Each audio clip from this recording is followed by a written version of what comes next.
하나님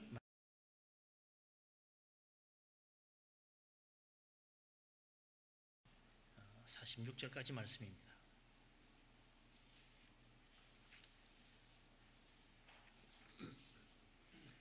우리 다 같이 한 목소리로 마태복음 25장 31절부터 46절까지 말씀을 받들어 읽습니다. 인자가 자기 영광으로 모든 천사와 함께 올 때에 자기 영광의 보좌에 앉으리니 모든 민족을 그 앞에 모으고 각각 구분하기를 목자가 양과 염소를 구분하는 것 같이 하여 양은 그 오른편에 염소는 왼편에 두리라. 그때 임금이 그 오른편에 있는 자들에게 이르시되 내 아버지께 복받을 자들이여 나와 창세로부터 너희를 위하여 예비된 나라를 상속받으라. 내가 줄일 때 너희가 먹을 것을 주었고 목마를 때 마시게 하였고 나그네 되었을 때에 영접하였고 헐벗었을 때에 옷을 입혔고 병들었을 때에 돌보았고 옥에 갇혔을 때에 와서 보았느니라. 이에 의인들이 대답하여 이르되 주여 우리가 어느 때에 주께서 줄이신 것을 보고 음식을 대접하였으며 목마르신 것을 보고 마시게 하였나이까? 어느 때에 나그네 되신 것을 보고 영접하였으며 헐벗으신 것을 보고 옷 입혔나이까?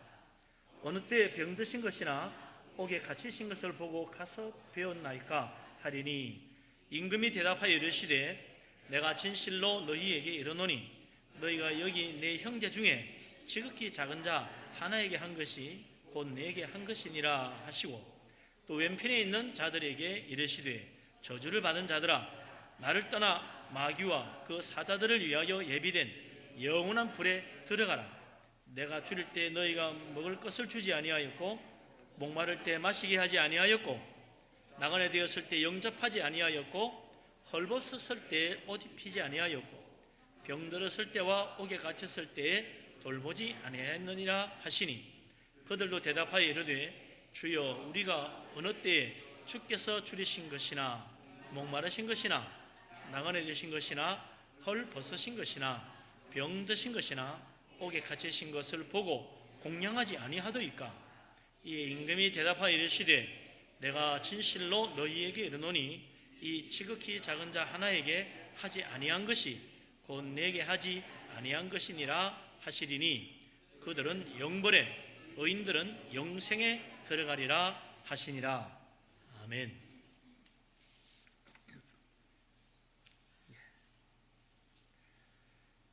날씨가 엄청 무더워졌죠. 비도 내리고 시원한 듯한데 무더워요.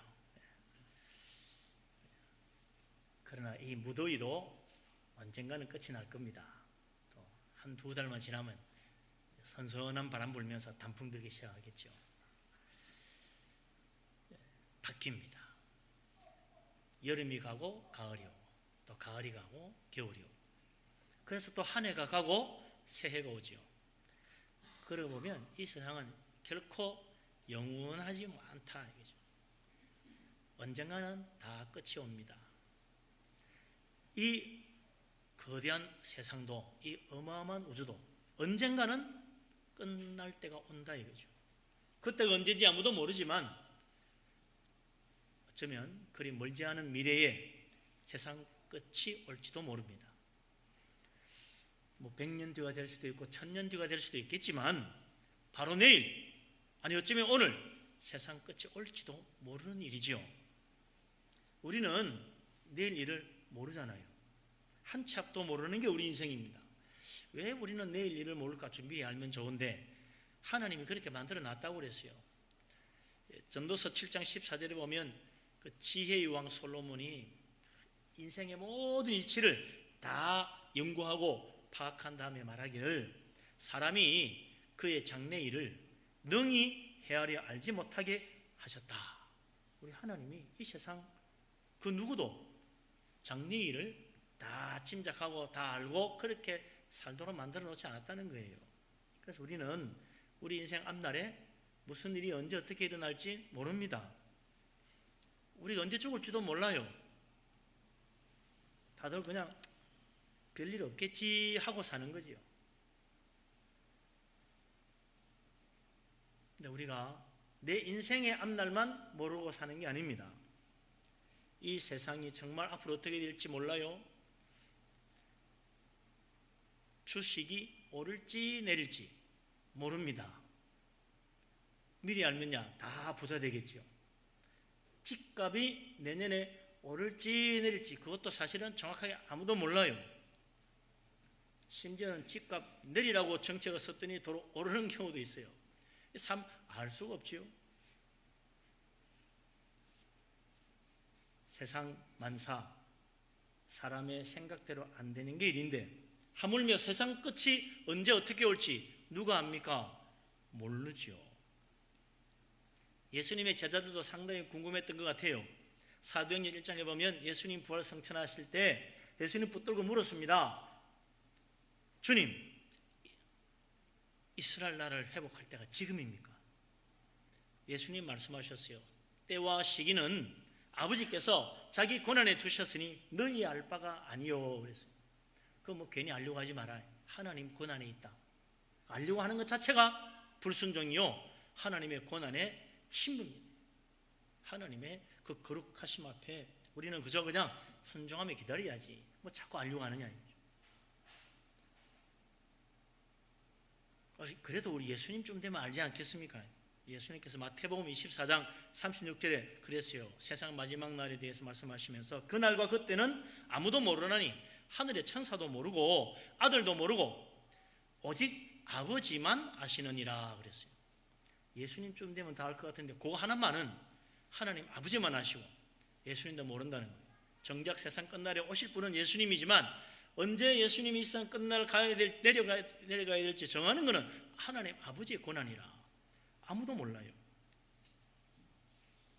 그러니 그냥 하나님 뜻이거니 하고 살아야지. 그걸 자꾸 파헤치는 것 자체가 불순종이요, 그러다가 이단에 빠지는 거죠. 그러다가 멸망까지 이릅니다. 이 하나님 말씀 앞에 우리가 순종하는 게 참 중요한데 이 사람의 궁금증이 발동이 되면 자꾸 그게 파고 들어가다가 스스로 멸망에 이르는 거죠. 그렇지만 그날이 언젠지는 모르지만 세상 끝날 어떤 일이 어떻게 일어날지는 생각 밖으로 성경에 자세히 나와 있어요. 사람들은 마지막 날 무슨 일이 일어나는 것은 별 관심이 없고 오히려 언제 주님이 오시는지고 날짜만 알기를 원해요. 참 고약하죠. 오늘 우리가 읽은 이 말씀에도 보면 세상 끝날에 어떤 일들이 일어나는지 상당히 자세히 밝혀주고 있습니다. 그날 어떤 일이 일어납니까? 마태복음 25장 오늘 읽은 말씀 가운데 31절부터 33절까지 같이 한번 읽어보겠습니다. 31절부터 33절까지 같이 읽겠습니다. 인자가 자기 영광으로 모든 천사와 함께 올 때에 자기 영광의 보좌에 앉으리니 모든 민족을 그 앞에 모으고 각각 구분하기를 목자가 양과 염소를 구분하는 것 같이 하여 양은 그 오른편에 염소는 왼편에 두리라. 아멘.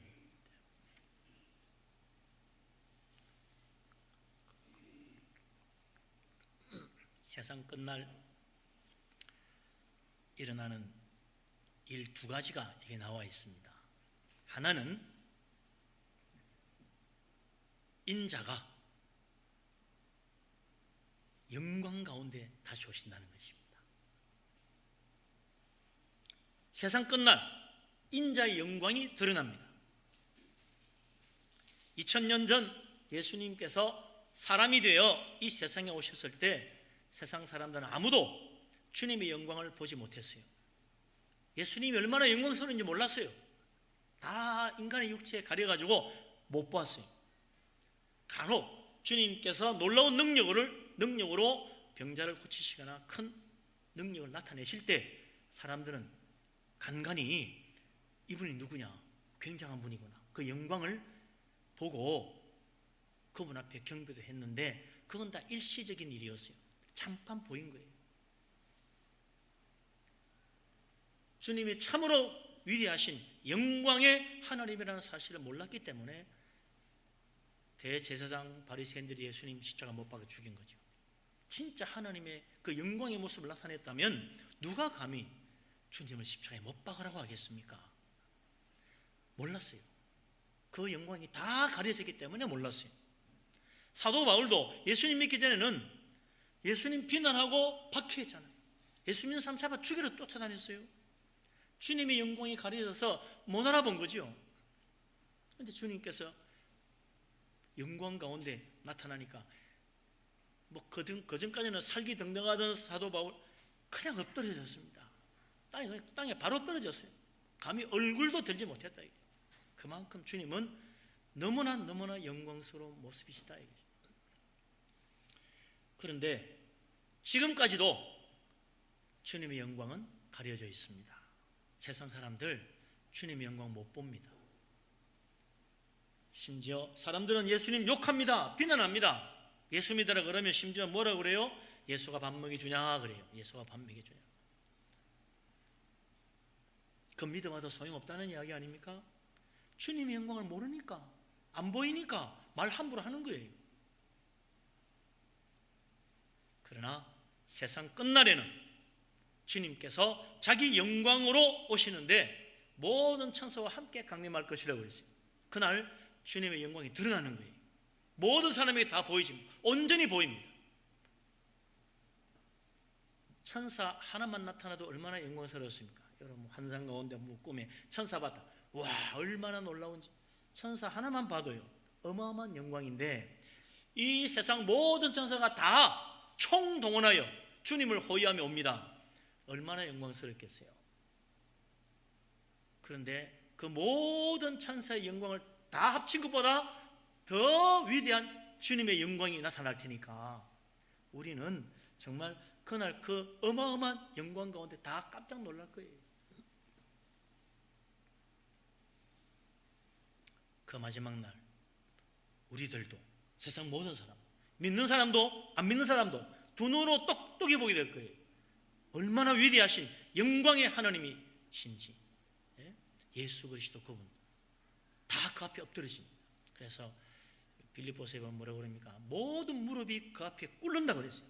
모든 무릎을 그 앞에 꿇어서 주님을 영광 돌리고 주님 앞에 찬양 드리게 돼 있다고 그랬어요. 그 주님의 영광 앞에 엎드려지지 않을 사람 아무도 없는 것입니다. 우리는 세상 마지막 날 우리가 믿는 예수 그리스도 주님께서 얼마나 위대하신 분인지 확실히 보게 되고 모두 기쁨으로 정말 감격 가운데 영광의 주님을 만나게 될 것입니다.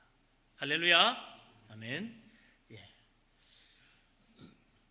그 주님의 영광, 이 세상 영광과도 도무지 비교할 수 없는 너무나 영광, 엄청난 영광 앞에 다 숨이 막힐 거예요. 황홀할 거예요. 너무나 감격적일 것입니다. 그런 영광 가운데 주님이 다시 오실 때 우리가 다 그 자리에서 기쁘게 주님 맞이할 수 있는 축복된 믿음의 사람, 정말 우리 하나님이 기뻐하시는 하나님의 자녀 다 되시기를 주의 이름으로 축원합니다. 아멘. 할렐루야, 아멘.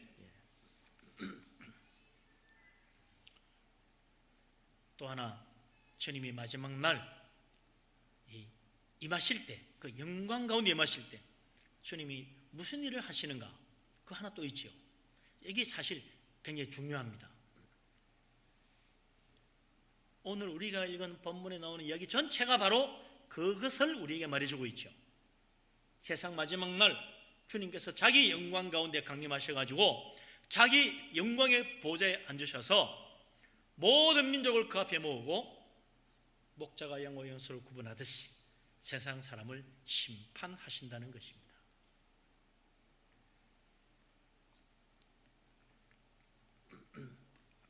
세상 끝날은 우리의 영원한 운명이 결정되는 날입니다. 영원한 천국과 영원한 지옥이 판가름 나는 날입니다. 영생에 들어갈 것인가, 멸망에 들어갈 것인가 나누어지는 날, 그날이 바로 인자가 영광 가운데 오시는 날입니다. 세상 끝날 주님이 오실 때 심판이 있을 것을 성경은 여기만 아니라 여러 곳에서 계속 강조하고 있습니다.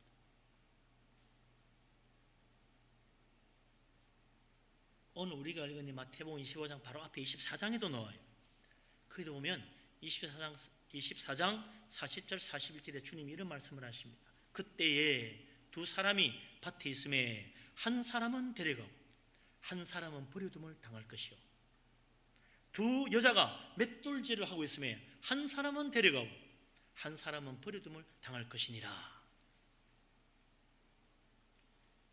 밭을 가진 두 사람 똑같이 밭 갈고 있었는데 한 사람은 주님이 천국으로 영접하시고 한 사람은 멸망으로 내버리신다는 거예요. 두 여자가 똑같이 한 자리에서 맷돌질하고 있었는데 한 사람은 하나님이 천국으로 인도해 데려가시고 한 사람은 멸망으로 버리시는 거예요. 얼마나 참 두려운 이야기입니까?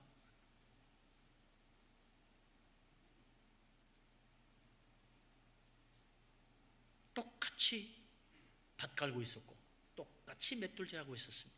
뭐가 달라요? 어쩌면 똑같이 여기 와서 예배하고 있는데 어떤 사람은 하나님이 데려가시고 어떤 사람은 버려두고 놓을지도 몰라요. 얼마나 안타까운 일입니까? 모두 다 구원받았으면 좋겠는데 그렇지 않다고 주님 말씀하시는 것입니다. 모두 다 영생에 들어가면 좋겠는데 세상 끝날 모든 사람들이 다 영생에 이르는 것이 아니라 영생과 멸망의 갈림길에 서게 된다는 거예요. 어떤 사람이 구원받고 어떤 사람이 멸망으로 버림받습니까? 누가 영생에 이르고 누가 저주의 심판을 받게 됩니까? 참 두려운 말이죠. 거기에 대해서 성경은 또 분명히 말해줍니다. 요한복음 5장 24절 잘 아시는 말씀이죠. 같이 한번 읽어보십시다.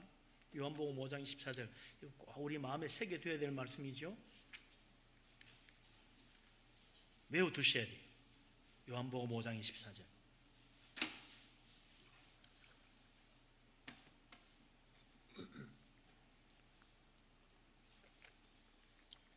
같이 읽겠습니다.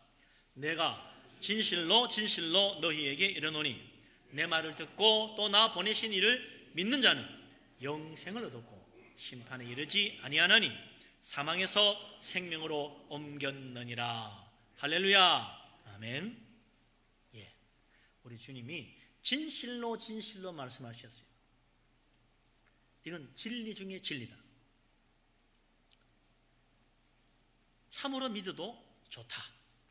진실로 진실로 말하는데 주님의 말씀, 그 복음을 듣고 또 주님을 이 땅에 보내신 하나님 믿는 자는 영생을 얻었고 심판에 이르지 않는다.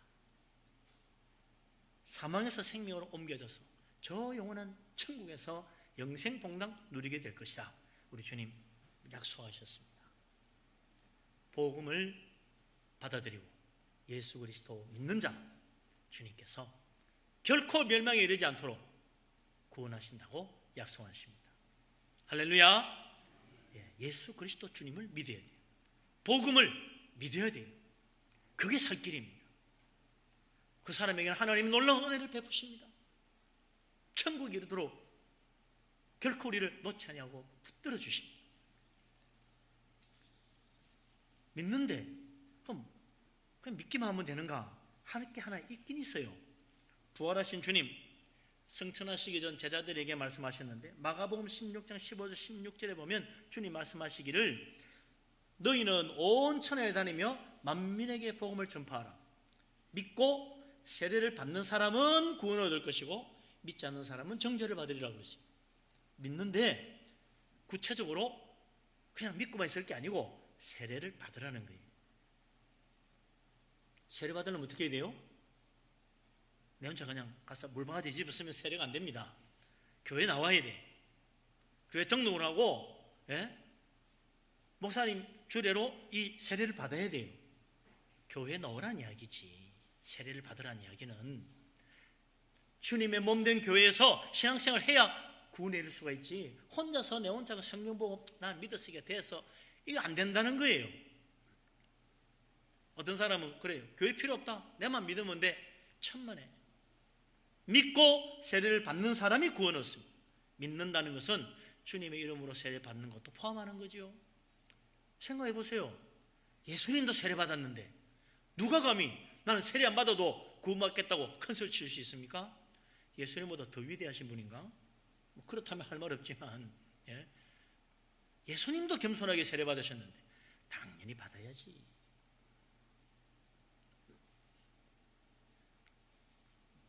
예수 그리스도 믿고 주님의 복음을 받아들이는 것은 주님의 교회에 와서 믿음 생활하며 세례받고 정말 이제 하늘나라 바라보고 함께 신앙생활하며 살겠다는 거예요. 그 사람 구원 받습니다. 하나님이 책임집니다. 그러나 그렇지 않은 사람은 정죄 받을 것이라고 그랬어요. 우리 죄를 대신하여 십자가 지신 예수 그리스도 주님께서 자기 피로 값주고 사신 교회입니다. 이 교회는, 주님의 교회는 예수님의 속죄 피가 흐른다고 그랬어요. 그래서 이 교회가 소중한 거죠.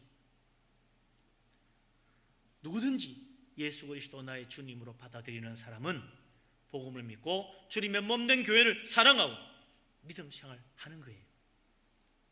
그 사람 하나님께서 하늘나라 생명책에 이름을 기록하시고 구원하십니다.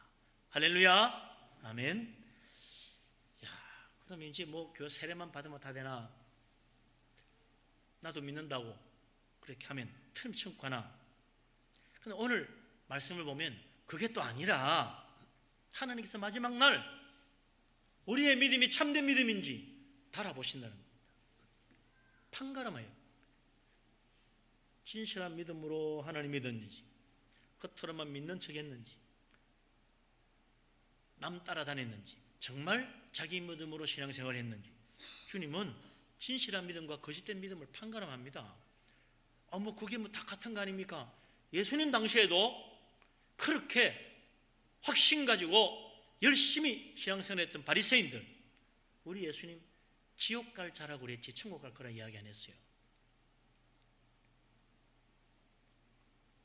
바리새인들은 얼마나 열심히 율법을 지키고 기도 열심히 하고 좋은 일 많이 했는지 나는 틀림없이 천국과 구원의 확신 가지고 살았어요. 그런데 주님은 지옥에 제일 먼저 갈 자요, 남도 못 가게 막는 자라고 그랬어요. 남도 천국 못 가게 막는 자, 바리새인이라는 겁니다. 그들의 믿음을 뭐라고 그랬어요? 거짓된 믿음, 외식하는 자라고 그랬습니다. 남에게 보이려고 하는 믿음이었다 이거죠.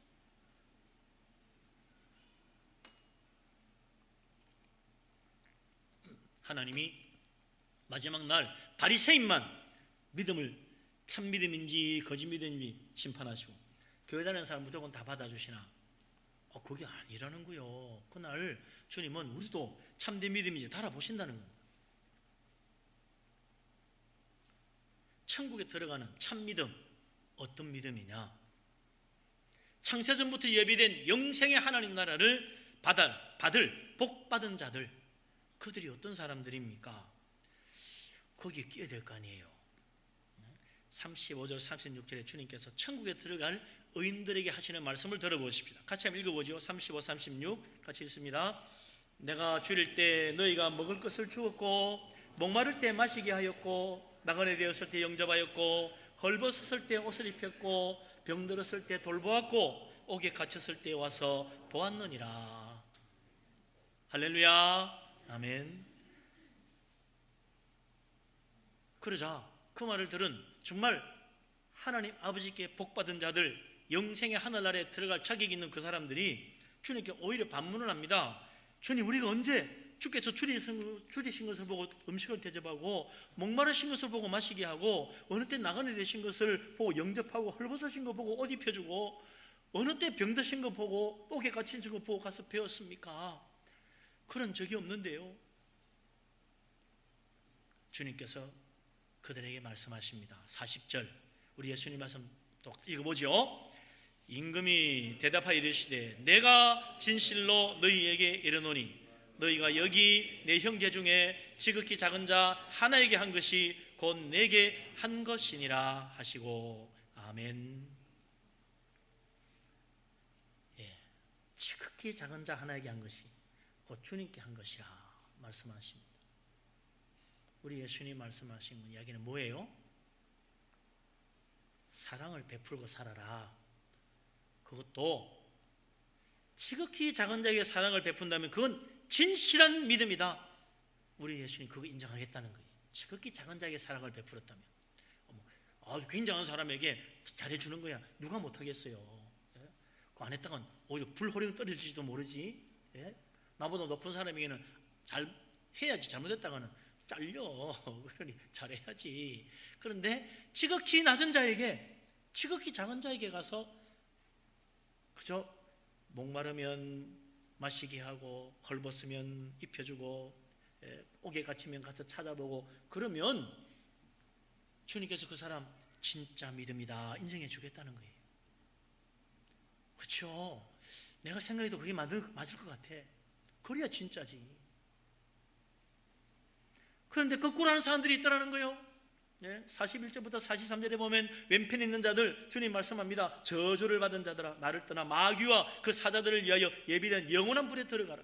내가 줄일 때 너희가 먹을 것을 주지 않았고 목마를 때 마시게 하지 아니하였고 나그네 되었을 때 영접하지도 않았고 헐벗었을 때는 옷 입혀주지도 않았고 병들었을 때 옥에 갇혔을 때 와서 돌보지도 아니하였느니라.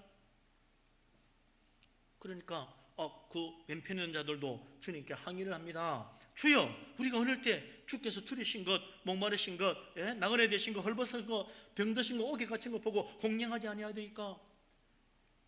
주님이 오셨으면 안 했을 리가 있겠습니까? 그때 예수님 말씀하세요. 45절 46절 이것도 같이 한번 읽어보죠. 이에 임금이 대답하여 이르시되 내가 진실로 너희에게 이르노니 이 지극히 작은 자 하나에게 하지 아니한 것이 곧 내게 하지 아니한 것이니라 하시리니 그들은 영벌에 의인들은 영생에 들어가리라 하시니라. 아멘.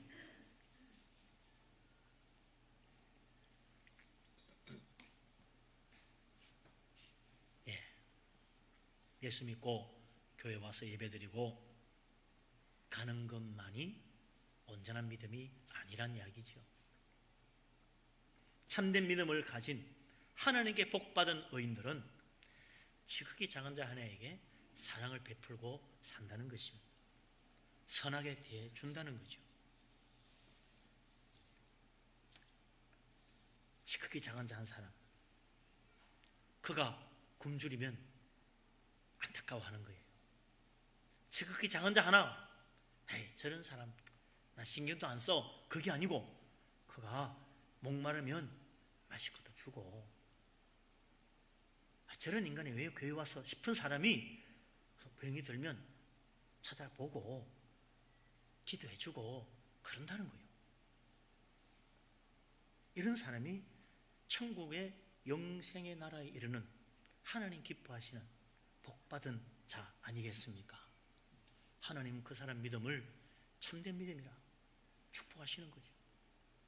그러나 사탄과 그를 따르는 악한 영들을 위하여 예비된 영원한 지옥불에 들어갈 저주받은 자들은 지극히 작은 자 하나 신경도 안 썼다 이거죠. 사랑을 베풀고 주고 그런 건 생각도 하지 않았어요. 그들은 눈에 안 보였어요.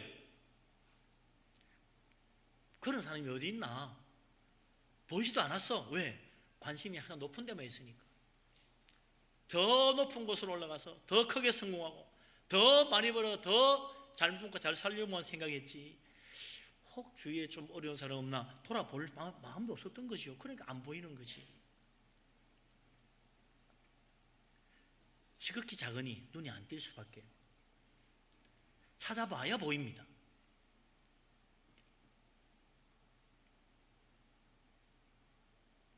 그러니 나그네 되었을 때도 헐벗었을 때도 병들었을 때도 옥에 갇혔을 때도 돌아보지 않았던 거지요. 이런 사람 영벌에 들어갈 멸망받을 자들이라고 주님 말씀하십니다. 우리 이 말씀을 들으면서 무엇을 깨달을 수 있습니까? 천국 가는 축복된 믿음, 영벌의 지옥에 떨어지는 잘못된 믿음, 어디서 갈립니까? 무엇이 다른가요? 마음으로만 예수 믿는다고 생각하는 사람, 말로만 믿는다고 말하는 것은 천국에 들어갈지 안 들어갈지 그건 나중에 진짜 두고 봐야 알아요. 주님은 영생의 천국에 들어갈 복받은 믿음을 가진 사람, 그 사람의 특징은 사랑의 열매가 있다는 거예요. 사랑의 열매. 그 사람은 나는 오늘 죽어도 천국 간다는 확신을 가져도 좋다는 거예요. 믿음에는 반드시 열매가 따릅니다. 우리 주님 그랬어요. 열매를 보고 판단하라 그랬어요. 열매를 보고. 하나님도 열매 보고 판단한다는 거예요. 좋은 나무가 좋은 열매 맺고 나쁜 나무가 좋은 열매 맺을 수 없다고 그랬어요. 믿음에는 반드시 열매가 따릅니다. 호세아 14장 2절에 호세아 선지자가 예언했어요. 올바른 믿음을 가진 사람은 제일 먼저 입술의 열매가 맺힌다고 그랬습니다. 입술의 열매. 그 무슨 소리냐? 그 호세아서 14장 읽어보면요, 이런 이야기예요. 전에 우상을 섬기던 자, 우상에게 제물을 바치고 우상에게 기도하던 자, 이제는 회개하고 돌이켜 우상 버리고 하나님만 섬기고 하나님께 예배하고 하나님께 찬양하고 살아계신 하나님께 기도한다. 입술의 열매죠. 전에는 우상에 가서 우상 찬양하고 우상 기도, 우상 섬기고 그랬는데 이제는 하나님 찬양하고 하나님 섬기고 하나님께 기도하는 거예요. 전에는 세상 사랑했는데, 전에는 재물이 생줄 알았는데, 하나님 믿고 회개하고 돌이키고 나니까 이제 세상 사랑하지 않아요. 세상 재물도 사랑하지 않아요. 하나님 사랑하고 천국 사랑합니다. 그래서 뭐라 그럽니까? 말하는 게 달라져서 전에는 말이죠, 야, 돈이 최고야, 돈이 말해줘, 그러던 사람이 이제 나는 세상 사랑하지 않아, 나는 돈도 사랑하지 않아, 나는 하나님 사랑해, 그렇게 말하는 사람으로 바뀐다는 거예요. 입술의 열매가 맺히는 거예요. 그래서 그 사람 말하는 게 달라졌네. 그렇습니다. 믿으면 입술의 열매가 달라져요. 믿음의 열매, 선한 열매가 나와요. 세례 요한은 말합니다. 회개에 합당한 열매를 맺으라. 좋은 열매 맺지 아니하는 나무마다 찍혀 불에 던져지리라 그랬어요. 영생의 나라에 들어갈 복 받는 믿음 가진 사람, 회개에 합당한 열매를 또 맺습니다. 회개는 내가 죄인입니다, 나를 용서해 주십시오, 이렇게 말만 하면 되는 게 아니라는 거예요. 회개도 진실한 회개라면 열매가 나온다는 거죠. 회개하고 돌이킨 사람은 사랑과 정의와 성실한 모습으로 살아간다고 말합니다. 그게 회개의 열매죠. 그래서 옷 두 벌 가진 자는 없는 자에게 나눠주고, 세리는 법대로 집행해서 정의를 세우고 정당한 세금 매기고 갈취하지 않는다. 군인들은 힘 있다고 마구 짓밟는 게 아니고 자기의 힘으로 오히려 세상 정의를 세우고 성실하게 살아간다. 그게 회개한 사람 아니겠느냐? 세례 요한이 그랬다는 거죠. 회개하기 전에는 욕심 따라 살았고 돈 벌려고 악한 짓이라도 했지만 예수 믿고 정말 회개하고 하나님 바라보고 사는 사람이라면 이제는 좀 뭔가 베풀어 주려고 하고 좀 정의롭게 살아야 되겠다고 생각하고 거짓되지 않고 성실하게 살아야 되지 않겠냐, 그 생각한다는 거예요. 그게 제대로 믿는 거지. 뭐 믿으면서도 아무렇게나 살아, 그러다면 그건 잘못 믿은 거 아니겠어요? 예수 믿고 회개했다는데 아직도 내 마음속에 정말 하나님 뜻대로 살아야지 이런 생각이 없다면 그 사람 예수 믿는 거 아닙니다. 복 받으러 왔는가는 몰라도 예수 믿는 거 아니죠. 좋은 열매 맺습니다. 회개에 합당한 열매. 회개한 만큼 달라지려고 하는 것, 회개한 만큼 하나님의 뜻을 따라 살려고 하는 것, 그걸 하나님이 기뻐하시는 거죠. 마치 어린아이가 걸음 맞대면서 한 걸음씩 걸어보려고 할 때 부모가 얼마나 기뻐해요. 한 걸음 걸었다고, 아이고 우리 애 걸었다고. 잘 못 걷지. 그러나 그 한 걸음 뺀 게 그렇게 귀하고 얼마나 기특한지. 우리가 완벽하게 살겠어요? 뭐 얼마나 선하게, 얼마나 어렵게 완벽하게 살겠습니까? 하나님 보시기에는 어설프기 짝이 없지만 그래도 선하게 어렵게 하나님 뜻대로 살려고 하는 그 몸부림, 그걸 하나님이 기뻐하신다 이거죠. 그 사람 하나님 축복하시는 거예요. 오늘 우리가 읽은 이 본문 말씀도 예수님께서 영생 천국에 들어갈 축복받을 믿음을 가진 의인들은 사랑의 열매를 맺는 사람들이다. 진실한 열매, 지극히 작은 자에게 가서 그냥 아무런 생각 없이 기꺼이 베풀고 섬길 수 있는 그 겸손한 믿음으로 사랑을 베푸는 사람, 굶주린 사람 보면 그냥 지나가지 못하겠고 헐벗은 사람 봐도 그냥 지나가니까 마음이 아파서 안 되고, 병든 자 있다는데 안 찾아가니까 마음이 아프고, 옥에 갇힌 사람들 생각하니까 그래 가야지 어떻게 그냥 있을 수 있나, 에이 그 귀찮게 왜 가, 그게 아니라는 거예요.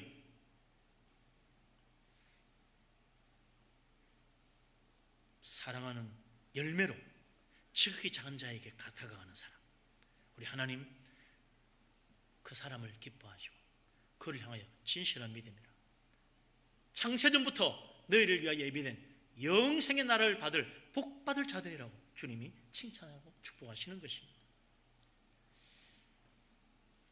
우리 하나님 오늘도 우리에게 열매가 있는가 보기를 원하십니다.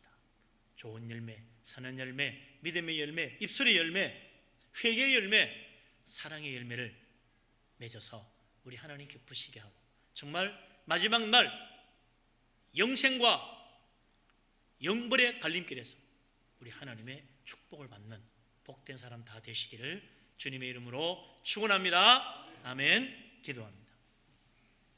하나님,